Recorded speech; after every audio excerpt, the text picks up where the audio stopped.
Sacramento Transportation Authority. She is serving as the board chair of the Leland Stanford Mansion Foundation, which restored the historic home of California's 8th governor. She's a strong advocate for economic development and smart business growth to generate investment opportunities and good jobs for Sacramento County. And she's been a friend of ours for a long time, and we're very glad that she is here today. Thank you, Susan. Please welcome Susan Peters.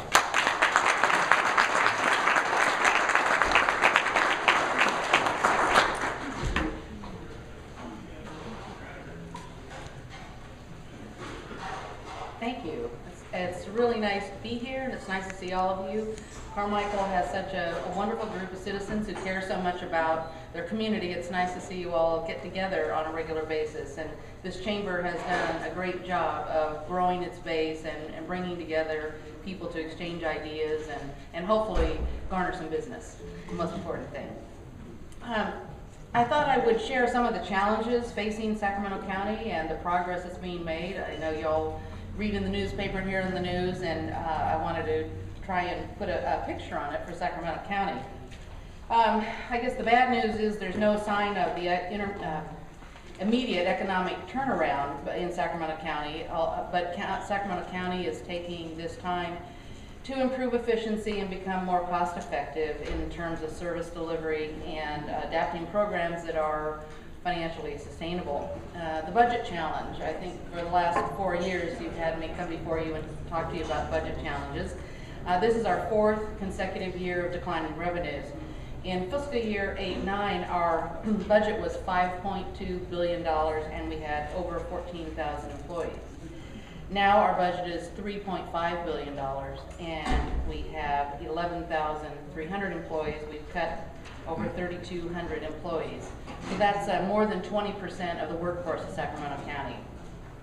It's been that's been very difficult. As you all know, you're business owners and you work, and when people are laid off, it's, you know, you've got to keep the business open, so you have to go through those layoffs, but it's also very hard on the people who have families and mortgages and kids and all the typical things that we do in our daily lives. But we are using this as an opportunity to retool the county, and I thought I'd give you a few examples.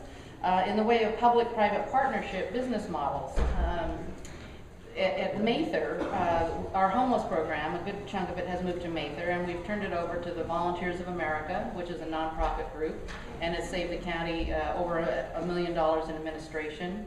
Our Meals on Wheels, which is the senior nutrition program, is now being run by the Asian Community Center nonprofit, and they still serve over 2,000 meals and to seniors in need, and it's over $1 million in savings to the county. I know you're very familiar with FEYA, the Nature Center at Ansel Hoffman, and that was turned over to a nonprofit group, ARNA, American River History Association, and they are doing a great job. I haven't had one complaint from someone who feels like it's not run as well as it was before. I think people are getting increased programs and exposure to nature. Gibson Ranch, which was a large park in the northern part of Sacramento, we actually had to close, and the people who live in Rio Linda and Alberta came to us and said, can we figure out some new way to help us get this park open? So we did an RFP and eventually turned that over to a for-profit company who is running it, and he's having tens of thousands of people come in for the programs. And so Gibson Ranch is it's open again, and we're very happy about that. The American River Parkway, we will be inking a private parking agreement for Discovery Park and William Pond Park, which is a trial. Will be coming to the board where we hope to increase parking revenues, which will go to the American River Parkway. And for those of you that don't own a parkway pass, if you use the parkway, I encourage you, once you go more than 10 times, you've paid for your parking fee, and the revenue does help the parkway. Pension reform. I've been reading Governor Brown's comments in the newspaper and the news about his ideas for pension reform, but the county, Sacramento, your county, has actually achieved results in this area. New safety employees now retire at 55 rather than 50, and non-safety workers wait until they're 60 years old, not 55. The retirement compensation formula has been lowered for new safety hires, the 20% savings in that area. Pension spiking has been eliminated for management in so far 5 of our unions, and for those of you who don't know, there was an arrangement that allowed employees to cash out up to 5 weeks of vacation, which would inflate the last year's compensation to make for a larger retirement check, and that's not allowed any longer. We have employees are contributing more. The Deputy Sheriff's Association, their union stepped up, and now they are contributing their full share of retirement. It's a $2 million annual savings. Retiree health care costs are being reduced also. In this time of austerity, I must tell you that public safety is still the #1 budget priority. Every budget that we have passed in the last 4 years, we've given as much money as we can to the Sheriff's Department to maintain public safety. Fully 25% of our general fund is spent on law enforcement and public safety.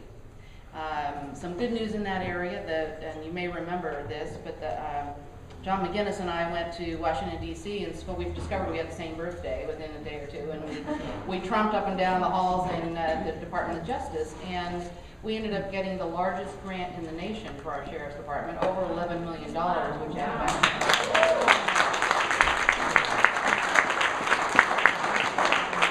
and we've heard recently, again on another federal, we call them COPS grants, community-oriented policing, we have garnered another $11 million.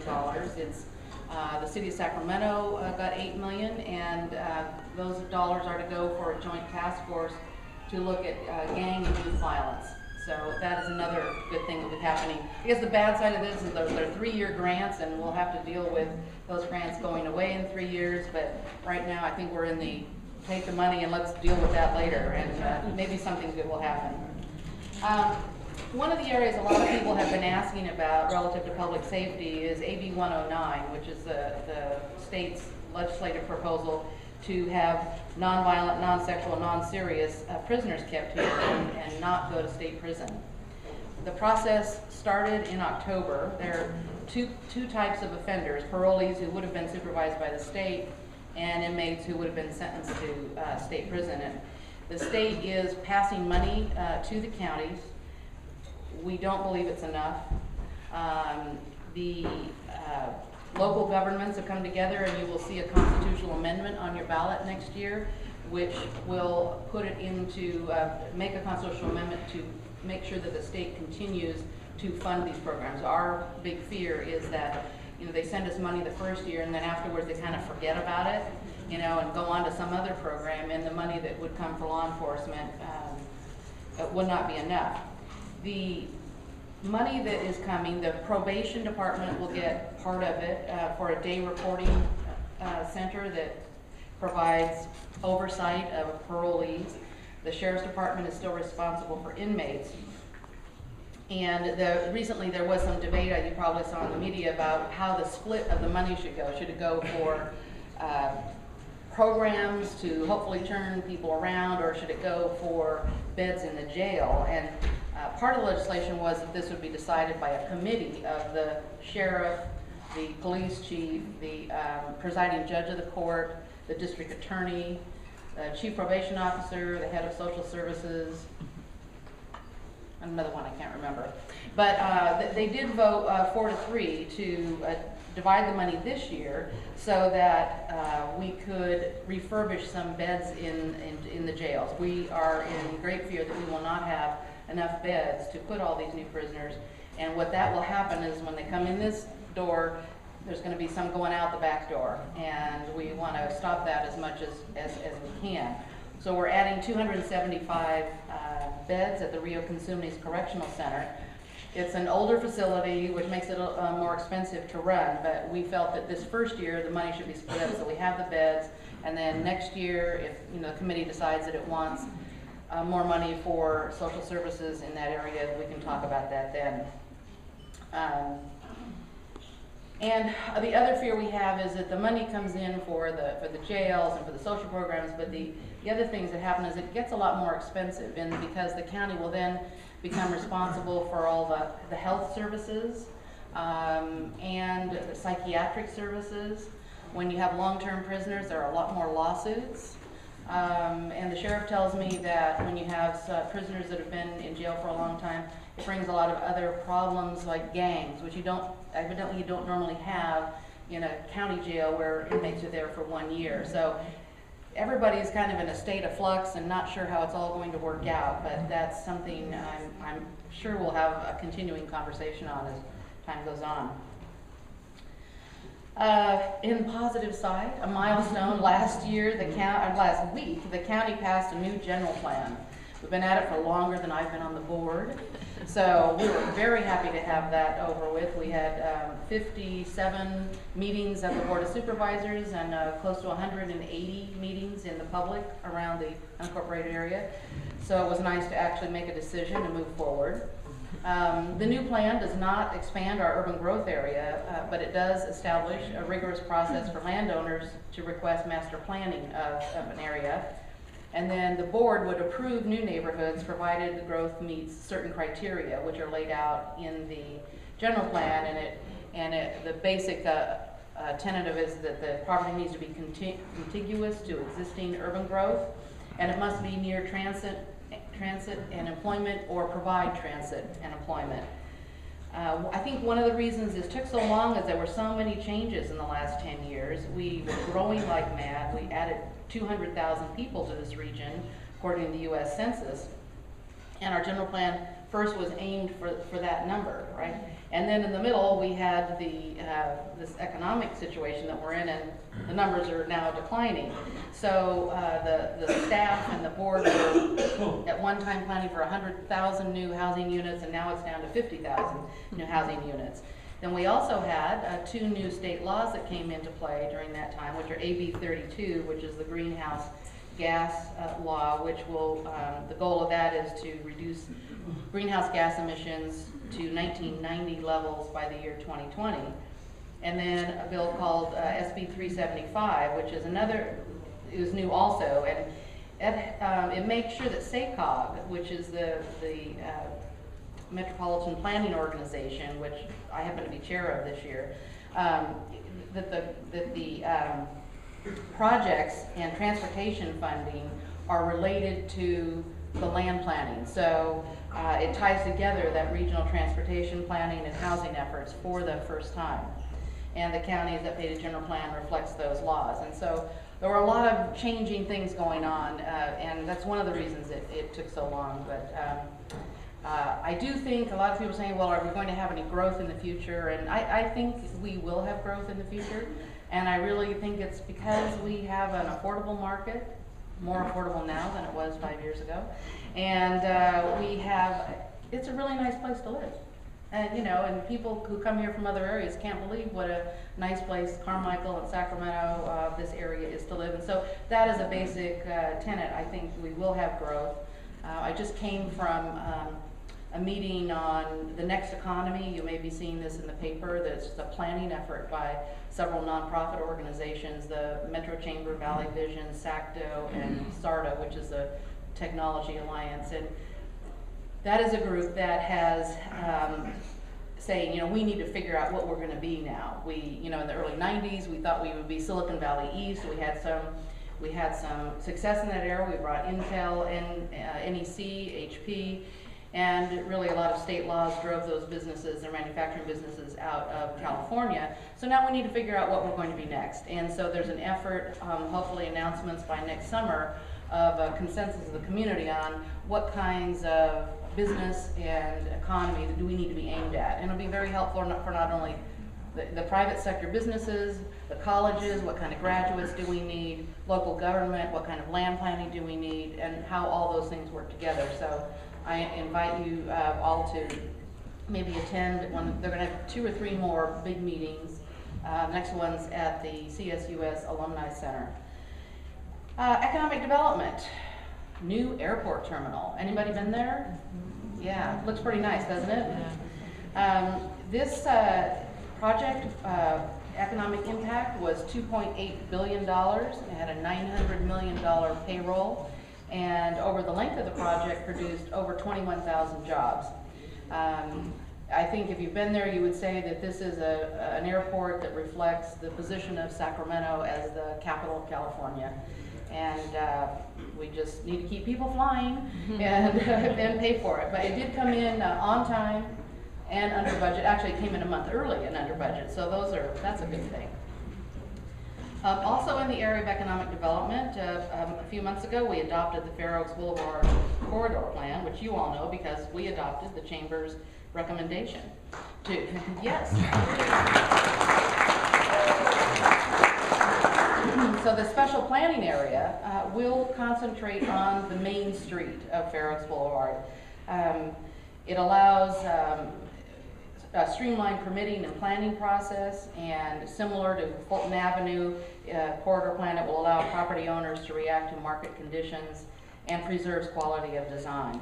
So we're very happy about that, and I think Carmichael is positioned as the economy changes to be ready to catch some new businesses on Fair Oaks Boulevard. One of the challenges to economic growth, and you may have read about this and maybe passed on, the State Central Valley Regional Water Quality Control Board, it's the longest title I think, is requiring stricter wastewater standards for the Sacramento Regional Water Treatment Plant. This requirement is going to cost maybe up to $2 billion. It's a very high cost, and not everyone has agreed on the science requiring ammonia and other pathogens removed from the treated water that is discharged in the Sacramento River. We all want clean water, and that's a good thing. But scientists are not unanimous about the science used to declare the environmental benefits. But nonetheless, we're going to have to build this plant. Last year, the community, maybe some of you in the audience were there, testified to the control board and about the economic impact on businesses and families in Sacramento County. There was over 13 hours of testimony at 3 minutes at a time, so that was a lot of people. And that board took about 15 minutes to make their decision, and including 2 people who were appointed to the board at midnight the night before. Just to carry on that theme, building homes and starting new businesses are going to face higher hookup fees. Residential fees could be as high as $35,000 per unit per connection. Business could be impacted. A new dry cleaners, for instance, could jump from $12,000 to $60,000 per 1,000 square feet. And the residential monthly rate, which you're beginning to see rate increases on your bills, probably could jump to as much as $62 a month. And the Regional Sand Board has filed a petition. We filed one in January with the State Water Resources Control Board to review the decision. It's an administrative process. It can take up to a year. So we don't know the answer to that, but we are planning to fight it in court on this side. On the other side, we have to start, we're only given 10 years to design and build this plant. So rates are starting to go up. We did have some success at passing AB 134, which allows the sanitation district to sell quite a bit of the water that comes out of the plant, which will help pay down some of the capital costs, but it won't be that much in the scheme of things. And this water issue is all tied to the ongoing Delta debate about water for Southern California. I'm sure a lot of you have read that about the large conveyances that are planned to come out of the Delta and take water to Southern California. And basically, we think that the political influences at the state level got this treatment plant required, and so that they don't have to pay to clean it up. Our feeling is, we want clean water, you want to drink it, you should help pay for it. So that is a tough thing that we'll be facing, and it's an ongoing saga, I guess I would say. Another challenge, which I know you all know about in Carmichael, is medical marijuana, right? The dispensaries are not allowed by zoning code. They are illegal in Sacramento County. And yet when the city of Sacramento passed its ordinance that put requirements on the dispensaries, all the dispensaries pretty much fled over the city boundary into Arden and Carmichael. And we counted up to 99 businesses that we know of, dispensaries in those areas. And it has been a very long and tedious process to figure out how to shut them down, because you don't just walk in and shut a business down. People have to observe what's going on. They have to be able to approve what kind of business is happening there. Then there's an administrative process for everyone to go through. And it was honestly a nightmare and very expensive. The board actually put another $600,000 in the budget for code enforcement in September just to combat these illegal businesses. And the debate really is not about whether marijuana is or isn't useful in a medical situation. And certainly the electorate voted to put this through in the mid-90s. But when the current administration said they weren't going to pursue marijuana sales in California, that's when this big growth started. And we were with the county, we were on our way to having an ordinance similar to the city of Sacramento, where the dispensaries were allowed, but they would be allowed in just certain areas that weren't close to neighborhoods and churches and schools and all those kinds of sensitive businesses.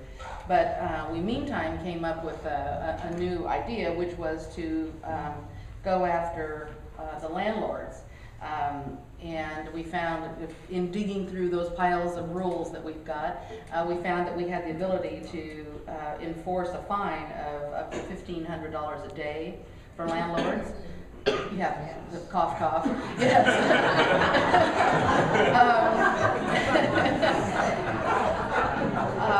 So we had a big push in September and October to let these landlords know that they had 10 days to move these illegal businesses, because many of them, none of them had a permit. They were not permitted businesses, and two, there were a lot of illegal tenant improvements that had no permit either. So that was the basis on which to push that. We, in a period of 30 days, out of the 99 that we know of, we've closed 65.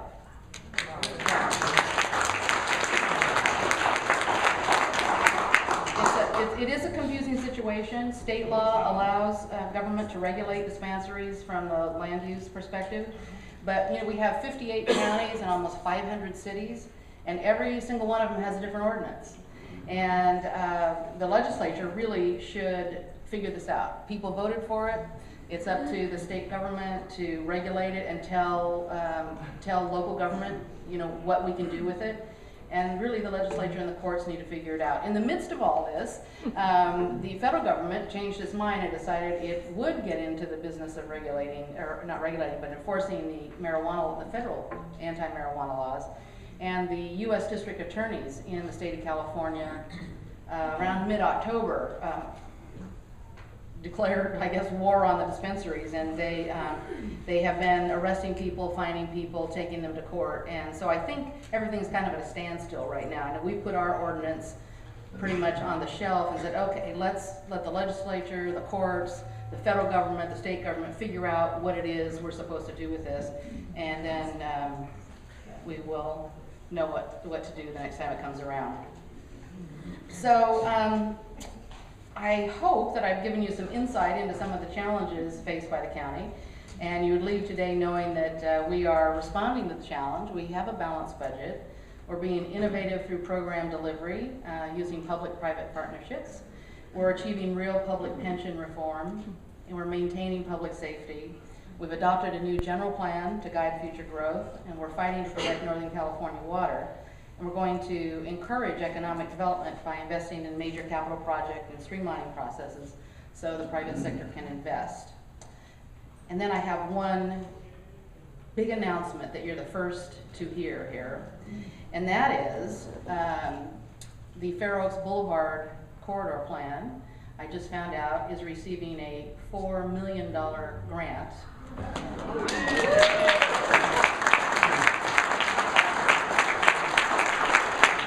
It has to pass the SACOG board tomorrow, but I couldn't wait. It'd be unusual. So, and we have matching dollars. So sometime next year we will begin spending $5 million on Fair Oaks Boulevard, which has to do, with landscaping and trying to figure out a way to move traffic through right turns, left turns, and letting the people who want to go through, and let all of us locals shop. So and that will run from Ingle Road to Landis. So I don't know if you remember, we broke up the transportation piece into 4 phases because we thought we could only have enough money to fund one phase at a time. We're going to get 2 phases out of this, and I'm very excited about that, and wanted to be sure that you were the first to know.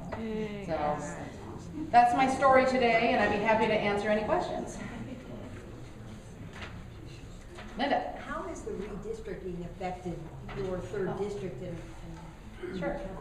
Redistricting. I will still have Carmichael and Arden Arcade, and I'm adding Fair Oaks and North Highlands, and I dropped East Sacramento.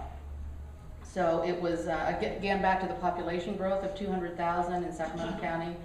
You know, all the supervisorial districts are supposed to be approximately even, and so we went through a process that, thank goodness, was fairly civil. It isn't always that way in certain jurisdictions. So we will all have about close to 280,000 people in our supervisorial districts. And since I'm in the middle, it was kind of a struggle for me. You know, I've got 4, 5, 2, and 1. I'm the hole in the donut there. It was hard to get full communities, but we worked through it at the board, and like I said, it was a civil process, and so we've all added to that number. And Don Natoli had to lose 70,000 people because he had so much growth in his area, which is the south, Elk Grove and the Vineyard area in there. And Jimmy Yee had to add 25,000. I had to add 40,000, but I had to add 70,000 to get to a net 40, if that makes sense. So dropping East Sac and adding Fair Oaks and North Highlands. And both very interesting communities. I'm enjoying getting to know the folks in that area. And your former chamber exec now runs the Fair Oaks chamber, so I feel a little bit at home out there. And it'll be fun to represent them. Oh, back there? What can we do to voice our concerns about the Carmichael Water District? I mean, it seems like a year ago we were told we're getting meters to lower the amount of usage of water, and now we're getting a higher bill because we're using less water. Yeah, that is the conundrum. Well, first of all, I say the Board of Supervisors doesn't have anything to do or have any authority over the Carmichael Water District. So usually there's somebody from the Carmichael Water District that comes to these meetings. I don't know if you're brave enough to raise your hand.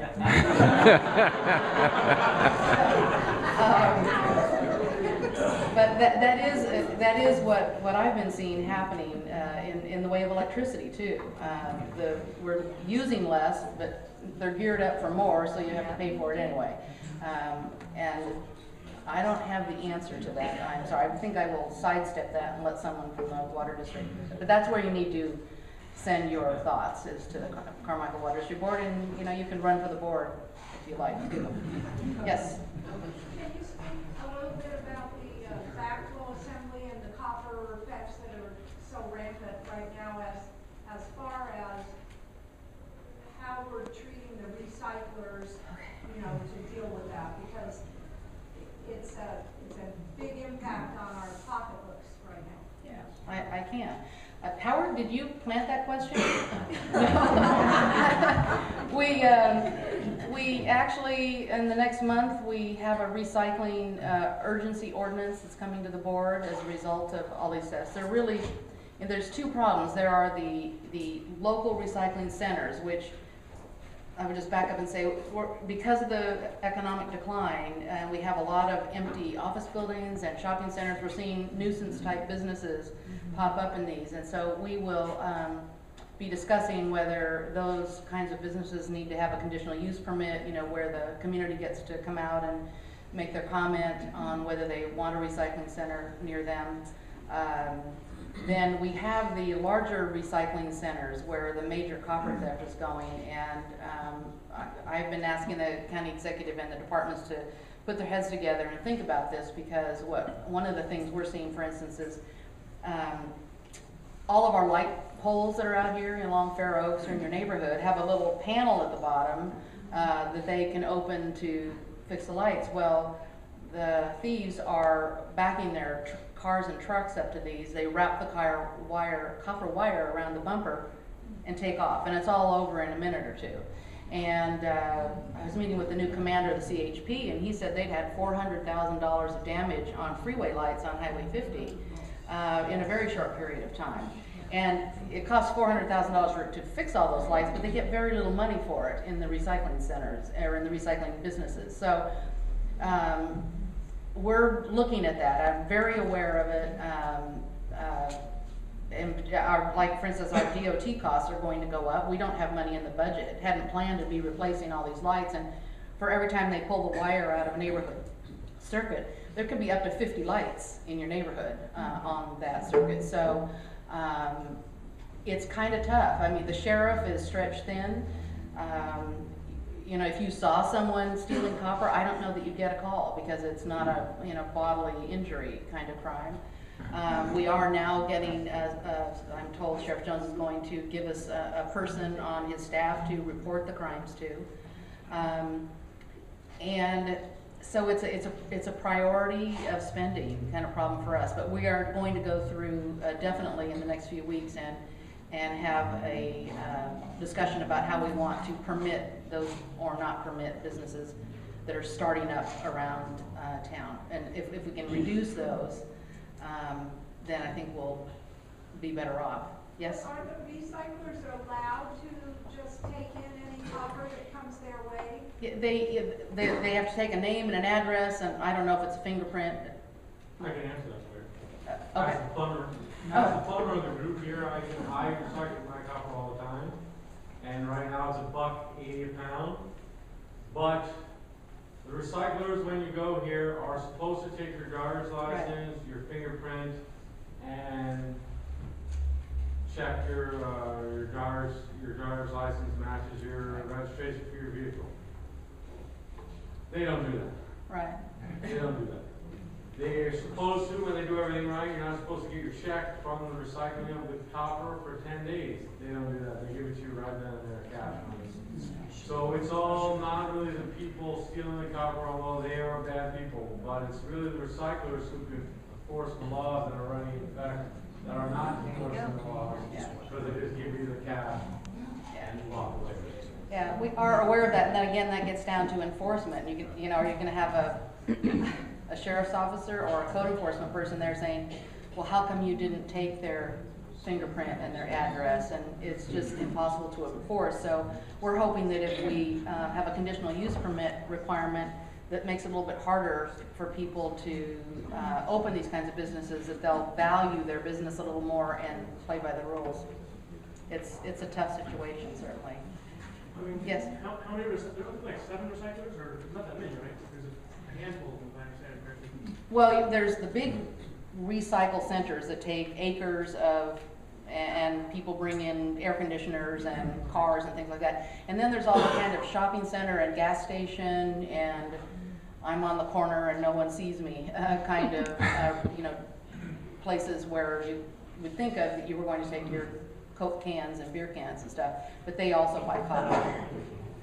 So it's two different areas of enforcement, really. It just seems like with the amount of money that's going out for replacing, I mean, 400,000, I keep hearing hundreds of thousands of dollars. Yeah. It seems like it'd be pretty easy to staff or set somebody, maybe to just sit there for 6 or 8 hours a day at a recycling place and make sure that IDs are taken. I'm sure that even a full-time person would be cheaper than $400,000. Yeah. I agree, and that's the discussion we're going to have in the next couple of weeks at the board.